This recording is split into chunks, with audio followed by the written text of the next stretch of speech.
Hello, sustainable parents. We are so honored that you are here. Flora McCormick here for day 2 of the Calm, Confident Parenting Workshop.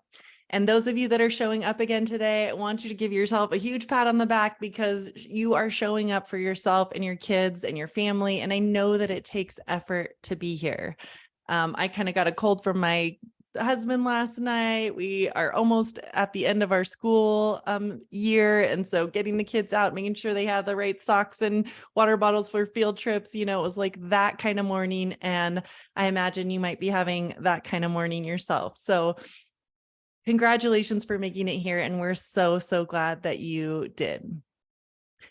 Today, we're talking about the secret to less anger. And let's be honest, what are the things that cause you so much anger with your kids? I want to find out from you, what are the things that make it particularly hard and cause you to lose your patience? Write it in the comments right now. And I'll share a couple examples folks have shared so far in comments or in Messenger. Chelsea said, my 5-year-old just won't listen. Nicole said, oh, when the siblings are arguing and fighting. Nikki said, when my toddler will not listen. And Chelsea, we've got a big time 3-nager over here. It's so frustrating. Tulika said, when I feel like there's big feelings, we just can't accommodate, or when he's demanding that adults need to be with him. And Elizabeth said, when my boundaries feel pushed, I just kind of have a challenging, stubborn 5-year-old. So what are the challenges that are making you prone to feel angry?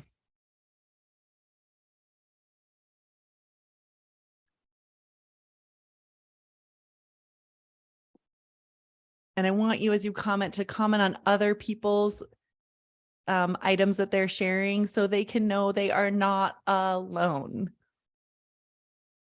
So others can see that they are with you as well.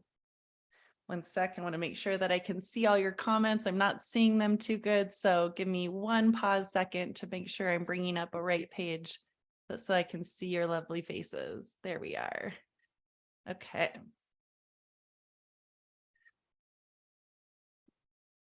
Katie, bedtime. Yes. Overstimulation, so many demands. Yes. Thank you. Please make sure and comment on others if you can relate to anything that they're sharing so they know that they have some camaraderie here. I know one mom shared last night, like 3 or 4 moms commented in their messages to me that they were just so grateful to hear others sharing similar challenges. That was one of their favorite parts of day 1 in the workshop. And you are not alone. We want you always to know that. And that's one of my favorite things in our parenting groups is that parents come each night to see that they are not alone. Last night in my coaching call with several amazing parents, we were talking about big challenges, from big explosive emotions to back talk and relationship challenges. And several moms, 2 of them particularly, texted me afterwards. It was so nice to feel like I'm not alone and to feel validated in the challenges, as well as encouraged and equipped of how to solve it. So friend, let's back up to yesterday. We realized our 3 key errors that we're going to let go of. The goal of identifying those, parenting from the neck up, pinball parenting, or asking the wrong question, why, is so that we can let those old habits go that aren't serving us and get our time back. Because girl, you do not have time to waste, do you? You're a busy parent and you want to be having the fun. So you deserve that. And today I want to give you the secret to how to not get to the end of your rope so often, losing your patience on your kids, and how instead to be feeling more in control as that compassionate leader. All in 20 minutes here. We're going to really get you there.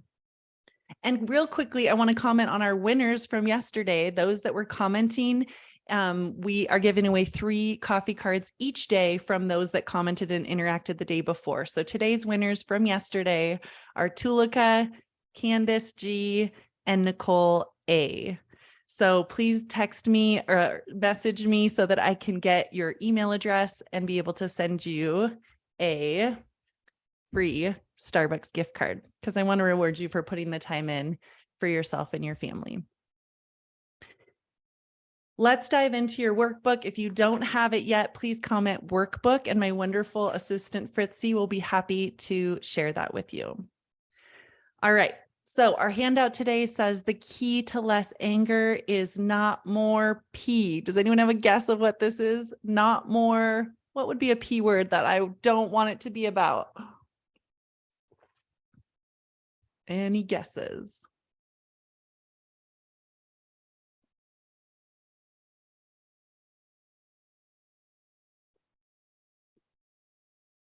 Katie nailed it. Patience. You probably guessed that, Katie, from what you have heard me say. I know you've been following along my podcast and here in the page for a while. This is one of my just top key issues I'm always talking about, which is that, friend, if you've been telling yourself that you need more patience, that is actually not the gateway to having better interactions with your children. Like Va, who has been in this group and watched the replay yesterday, said, I just love my little kiddos and I feel like most of the time I'm patient, but sometimes I just lose that patience. And I have moms all the time be just like her and say, I'm trying. I think what I need to do is just be more patient and I won't be so angry. I have a different answer for you today, friend, that's going to be so much easier. Like Kaylee said when she did this, she's like, I was always like praying for patience. God, please give me more patience, not more reason to practice patience. Just give me the patience I don't seem to have. And she said, Flora, when I did this strategy you're talking about, it was like, it just fell off like a heavy coat I'd been carrying. I didn't have to work at being patient. I just felt more calm and able to be less reactive. And this is what we're giving you today. It's not about patience. If you're following along in your handout, here's what it is. Friend, if you keep getting to the end of your rope, shorten your rope. Hear me out, friend. Here, hold on. If you're like, what is this? I thought you were attachment oriented and gentle oriented. I am. Let me tell you the secret I've seen work in my life time and again, and in clients, hundreds of clients I support every year, time and again. We have this balance of kindness and firmness. And when we're working on being kind and firm at the same time, the pendulum is that when we often feel ourselves losing our kindness, getting to the end of our rope, the actual true symptom is that, or the problem of that symptom is that you have been losing your firmness. If you've been losing your kindness, friend, it's actually likely because you've been losing your firmness.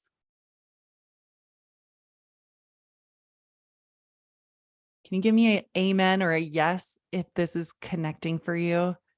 Like emoji, if this is eye-opening to you? Think about it. When you are, what would that look like if you are trying to be just talking them through their feelings and saying, okay, I'll get you the red cup. Okay, don't explode about that. Okay, well, let's just like come over here. Okay, I'll wait and for the 75th time, let you do the thing on your own that's taking forever, that's exhausting me, or I will accommodate standing next to you while you're playing here. I will lay next to you for an hour to get you to fall asleep at night. All of that is over giving and not having enough structure. And of course, that teeter-totter just flips, that then when you are giving too much, you've lost your firmness, you're giving too much kindness, you actually then lose your kindness.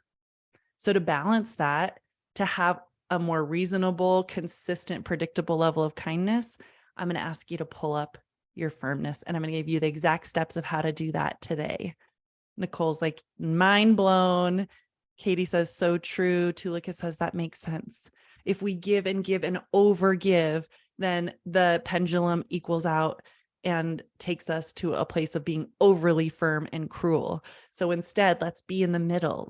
To have more kindness, you need to pull up your firmness. And here's how we're going to do it. I did this with Caleb. I did these key agreements that I'm going to give you today, 3 key rules that made all the difference in having a better balance of kindness and firmness at the same time and led to more cooperation and then for me, less anger. Who's ready for it? Okay, so we're going to follow along on these 3 key rules that are going to dramatically change your level of anger because you're going to be getting more cooperation. First one, rule number 1, friend, we do not negotiate with terrorists. Write that down. We do not negotiate with terrorists. What does that mean? We do not negotiate with terrorists means that we are going to be very, very clear with our kids about when they are demanding, whining, repeating, insisting. That is not going to be the way they get things from us. If we have been frustrated that you're like, but if I don't give him the thing, if I don't stand next to him at the park the entire time, he'll have a meltdown. Or if I don't lay next to her until she falls asleep, she will just scream and cry and wake up the whole house. If I don't give her the blue cup at the restaurant, it's going to be a total crap show. Here's what I can tell you, friend. I have worked with families time and again that when we do not negotiate with terrorists, when we set firm, clear lines that I'm not going to keep giving in, we start getting better results. Because guess what? Our kids are primed to just do what works. They are testing rules and boundaries to see what happens when they do.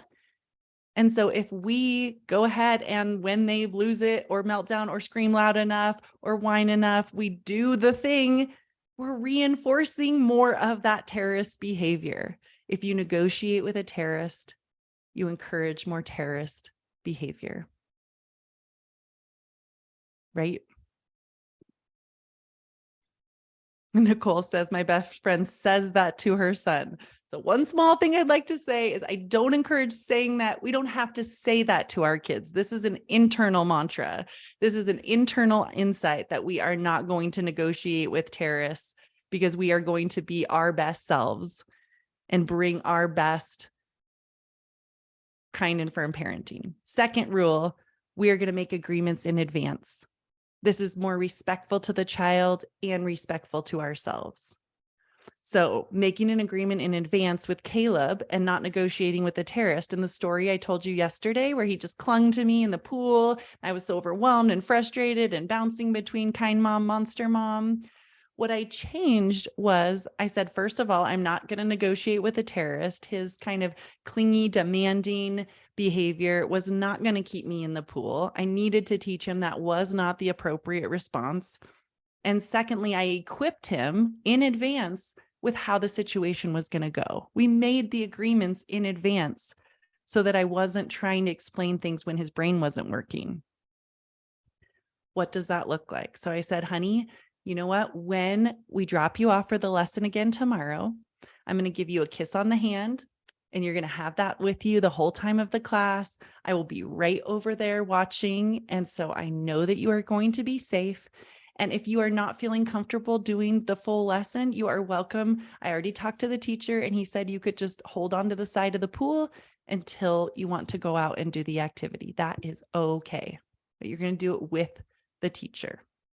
And let me be clear, when you do that, then we will have a popsicle afterwards. And when we don't, we won't. And that was it. I kissed his hand. I gave him to the teacher. I walked away. I made sure the teacher knew, is it okay if he cries a little bit? He was like, yeah, I got this. He was like a 14-year-old boy. And he was like, no problem. And guess what? When I walked away and I did not negotiate with a terrorist and I had an agreement in advance, he cried for like 30 seconds. Remember the day before he had cried for like the entire 45-minute class. And this is what I call suffering with a purpose. We talk about this a lot in our coaching work, that sometimes you have to go through a tough moment, but when it's structured right with all of the right pieces, it's going to be a learning moment that moves things forward and makes things get better instead of just another tantrum that cycles and leads to more tantrums the next day and more the next day and more the next day. So 2 key rules. We are not going to negotiate with a terrorist and we're going to make an agreement in advance. Let me help you craft this with some of your examples that you shared. So when Nicole said sibling fights, I don't want them battling with each other. Let's talk about how we can make a wheel of choices of how they can work better together. This is an example of one that I did with my daughter when she was struggling with the neighbor, of what are other ways that you can solve things when you guys are frustrated with each other. And guess what? I had told her time and again, like when they were struggling with things, hey, why don't you guys take turns? Why don't you go do a craft instead? Why don't you walk away and find something else? It never landed. But when I made an agreement in advance with her of how else she could solve that, then in the moment, it was amazing to see how often her and her friend would just go to the wheel and use those tools. Also, Nicole, you can use a try 3 before me philosophy if they're always tattling on each other. Similarly, let's say technology has been frustrating for you. If you have often like had a phone that you let them watch a show on now and then when you're waiting in line, or the iPad at home, and when you ask them to turn it off, it's like an explosion. Does anyone have that? And then it causes an explosion in you because you're like, I gave you this like favor, and why can't you just turn it off? Why does this have to be difficult? Does this happen for anyone?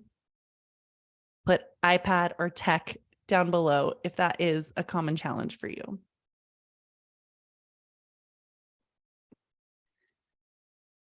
Yes, Katie says. So yes, says Allison. So here's what I want to tell you to do is make an agreement in advance. That's sort of 2 roads we talk about in sustainable parenting.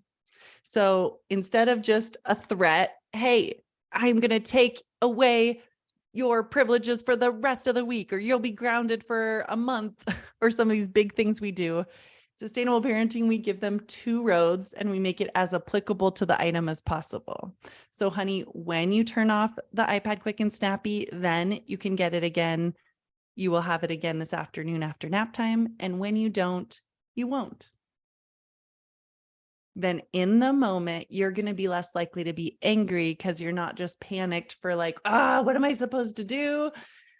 And the child will be more likely to cooperate because you set those parameters up in advance. So our key rules here we're going by is we are not negotiating with a terrorist, and we are going to make agreements in advance. So the key words we're using on both sides of that, when we're not negotiating with a terrorist, I want you to think about using the words, I love you, and the answer is no. So Tulika with your son, when he's like, but I want you here, I want you here, I want you here. If your heartstrings feel pulled, or he's having a big emotion that you can't see, you don't have time to keep accommodating, you can hold this beautiful truth we know from How to Talk So Kids Will Listen So Kids Will Talk, a book that's sold millions of copies for over 20 years. All feelings are allowed. Certain actions must be limited. So we can say to him, I love you. I am going to watch you go down the slide 2 more times, and then I will be standing over here with my friends. And he's like, but I want you. I want you. Well, you can stand right here at my legs. I love you, and I will be standing here. And maybe your choices to him are, it's totally up to you, buddy. You can stand right here and kind of miss out on playing if you need to be right by me, or you can go play with your friend and enjoy going down the slide. Totally up to you. The more you let go of that push-pull that like, I have to go do the thing because he's whining. Same with bedtime. If it's like they set up this like, you have to, I need you, honey, I love you. And here's what we're going to do.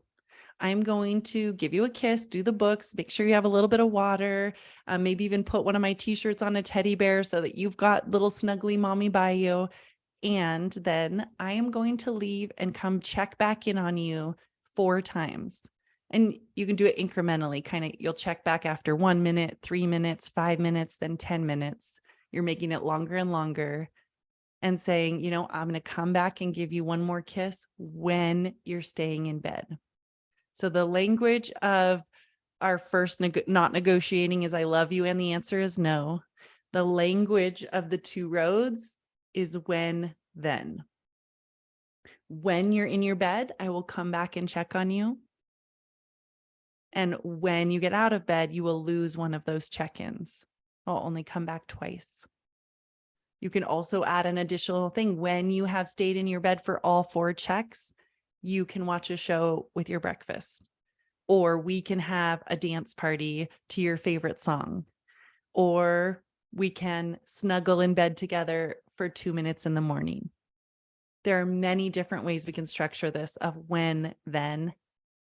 So this is the language, my friend, of shortening your rope. So you will not get to the end of your rope as often because you have a plan. This is what I love to do in my parent coaching work. If you're like, well, what about this? And my daughter's like this, or my son is like that. This is where that would not work. Let's work together so that we can solve those problems. They are solvable problems, friend. Like I just got off the phone with one of our graduates who helps in our clarity calls and our coaching groups. She's like, I so want these parents to know they could have a better summer so easily. I remember when I was in that place at the workshop and I didn't know things could be so much easier with just a few key shifts of understanding how to craft effective agreements in advance. But we want them to have this. So I just want to have a little side note that remember, we are giving to you the same amount of whatever you put into this workshop. If you are having questions, get into Messenger with us, get into email with us, and we want to answer those for you. So, friend, what it says on your worksheet is when you can predict it, you can plan for it. I want you to think about routine things that have been frustrating. Maybe it's the examples you wrote earlier today. And let's make a plan. What am I going to do that will be, I'm going to want to walk through in my head that I'm going to be able to use the I love you and the answer is no, or I love you and this is my boundary. And then when then positive, when then possible consequence. And for those of you that step into working with me, part of what you will be getting in our sustainable parenting curriculum is the exact recipe for super effective consequences. But for now, during the workshop, feel free to message us if you want some help crafting those. Rule number 3 is that we are not going to rob our kids of their learning opportunities. Friend, if you have felt hostage to your kids' meltdowns and demands because of how upset they get, I want you to remember that crying and emoting is okay part of the human experience. And that we can support them with I love you and the answer is no, because we're not going to rob them of their learning opportunities. We want them to grow their struggle muscles. We want them to grow their problem-solving skills. We want them to be learning how to connect the dots so there's not a wrong line of negative behavior leads me to always get what I want. No, sir, we want this framework to be their forever mental framework. So friends, I'm sending you out into the day with your kids. I want you to practice this, to empower yourselves, embody this. I'm not going to I'm not going to get to the end of my rope because I'm going to shorten that rope. I'm going to be more clear with my kids that I'm not negotiating with the terrorist in terms of the wording we're going to use with them is I love you and the answer is no. I'm not arguing with someone who's demanding, screaming, whining at me. And if need be, I'm going to give them some agreements in advance. Hey, you know what, honey? If this goes well, this is the positive result. If this doesn't go well, this is going to be, if you're clinging and whining, we'll just leave the park. And when you can play or find something else to do, then we stay at the park. It's up to you. And then here's what we're going to do that's really fun. There will be a homework thread in our Sustainable Parenting Facebook group where it has a big picture of me like this. And it's saying, what were your power moments from today? And I want you to share what happened. What did you experience? What were your examples where you did these actions? And how did it affect you in terms of not being that angry person you have seen yourself becoming in the past? And friend, don't forget to join us tomorrow because it is the conclusion and an important third leg to really powerfully changing your family dynamics, which is going to be the best question to end your daily battles.